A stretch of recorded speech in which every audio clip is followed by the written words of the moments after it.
Alright everyone, we're continuing our reading of the Federalist Papers. We're dealing with number 19 essay, Alexander Hamilton and James Madison. Okay, let's continue. Let's go back to the point where we were going on. Nothing would be farther from reality. The fundamental principle on which it rests, that the empire is a community of sovereigns, that the Diet is a representation of sovereigns, and that the laws are addressed to sovereigns, renders the empire a nerveless body incapable of regulating its own members, insecure against external dangers. See, that's something that people are unaware at this moment. Well, I think actually, hold on, let's rephrase that. Hold on. We have anarchy going on. We have extreme despair by the fringe left and the far right. The people who are failing us are the leaders of each political party. They are truly failing us. And as we eat each other from the inside, other nations rising, seeing this, and can capitalize off of it quite, usefully. And our leaders are either for that or so stupid that they can't recognize it, and agitated with uneasy fermentations in its own bowels. Now remember, he gave the diet example, remember, and I said that the diet example, right, if you have something wrong in your stomach, there's going to be something wrong with you as well. So the diet he called was the legislative body, right? You feed off like your gut biome, right? What gives the body life? The left wing and the right wing of the bird, right? The sovereign as the head of the bird. There's a lot of terminology that is symbolic that we use. So when he says here, agitated, unceasing, just keeps coming at you. Fermentation, so just really, causing that festering, right? In its own bowels. The history of Germany is a history of wars between the emperor and the princes and states. Now this is quite fantastic because the emperor or a king fighting against the nobles, like Louis XIV and his Versailles and all that, that is something very common. Happens. It's almost unavoidable, really. Of wars among the princes and states themselves, of the licentiousness of the strong and the oppression of the weak, of foreign intrusions and foreign intrigues. Foreign intrigues. See, some people, remember he said external dangers, foreign intrigues.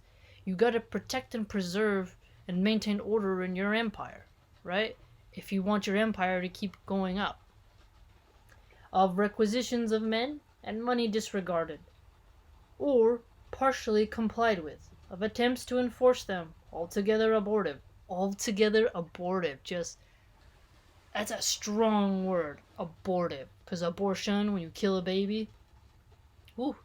Or attended with slaughter and desolation. Attended with slaughter, just bloodbath.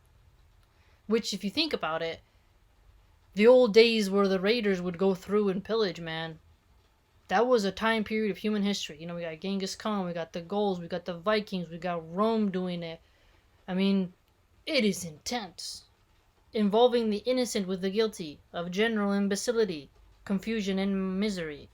General imbecility. Remember how I just said our politicians either are too stupid or they're sold out to other foreign interests, right? They are puppet figureheads who don't really care about their job, and it's all self-serving. They're not really up to holding the standard that the job title requires, right?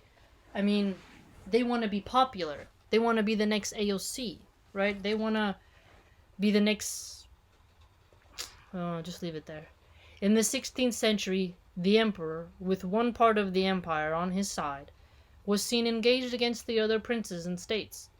In one of the conflicts, the emperor himself was put to flight, and very near being made prisoner by the Elector of Saxony. Oh, see that? We got the Franks and we got the Saxons. The emperor put to flight. The late king of Prussia was more than once pitted against his imperial sovereign, and commonly proved an overmatch for him. Woo! Prussia. Controversies and wars among the members themselves have been so common that the German annals are crowded with the bloody pages which describe them. The German annals, or the German records. Previous to the Peace of Westphalia, Germany was desolated by a war of 30 years. 30 years war is a long time, fam. In which the emperor, with one half of the empire, was on one side and Sweden on the other half. See, I had no friggin' idea that Sweden and Germany had any type of history like that. Could you imagine?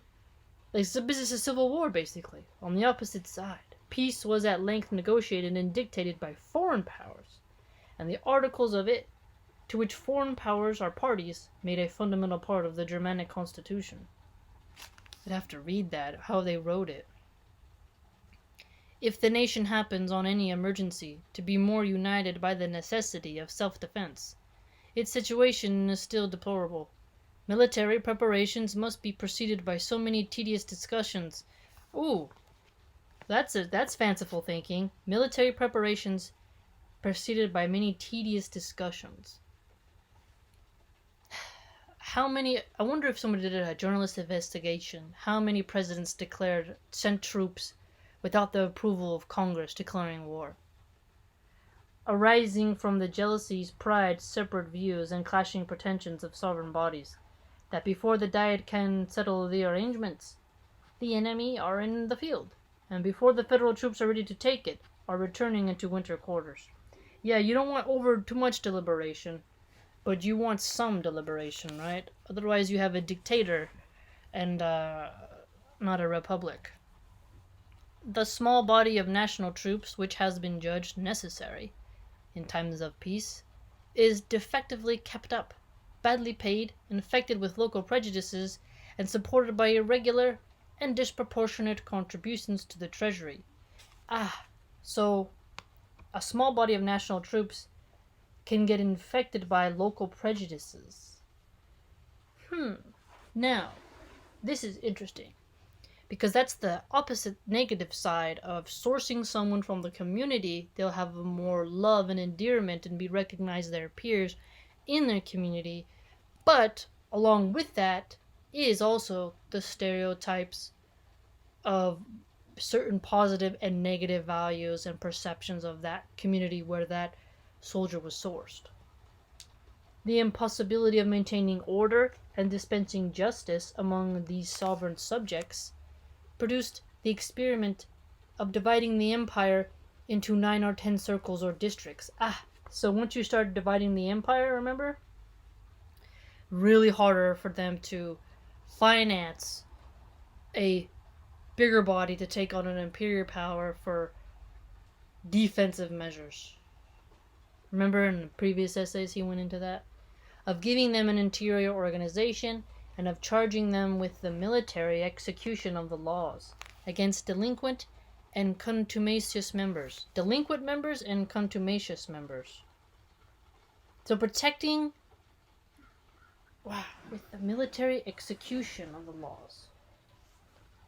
This experiment has only served to demonstrate more fully the radical vice of the Constitution. Each circle is the miniature picture of the deformities of this political monster. Ooh, look at that. Each circle, so each little mini Confederate Union, is a deformity in the monster. Ooh, tell me how you really feel. They either fail to execute their commissions, or they do it with all the devastation and carnage of civil war. Now that's interesting, right?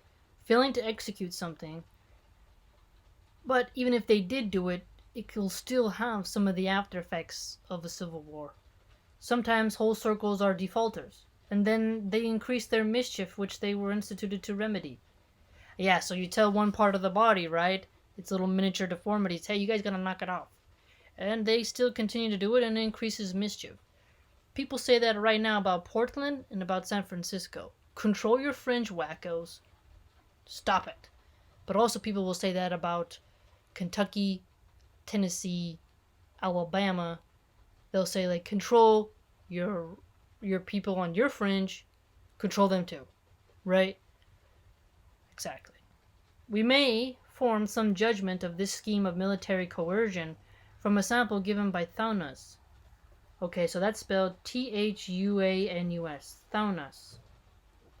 In Donauwörth, a free and imperial city of the circle of Suabia, l'Abbé du Synchro enjoyed certain immunities which had been reversed to him. In the exercise of these, on some public occasion, outrages were committed on him by the people of the city. Wow, so Thaunas, he was attacked? Let's see. The consequence was that the city was put under the ban of the empire. The ban of the empire. Under this ban of the empire, so submitted to the authority thereof. Let's see where that takes him. And the Duke of Bavaria, though director of another circle, obtained an appointment to enforce it. Duke of Bavaria. Ooh.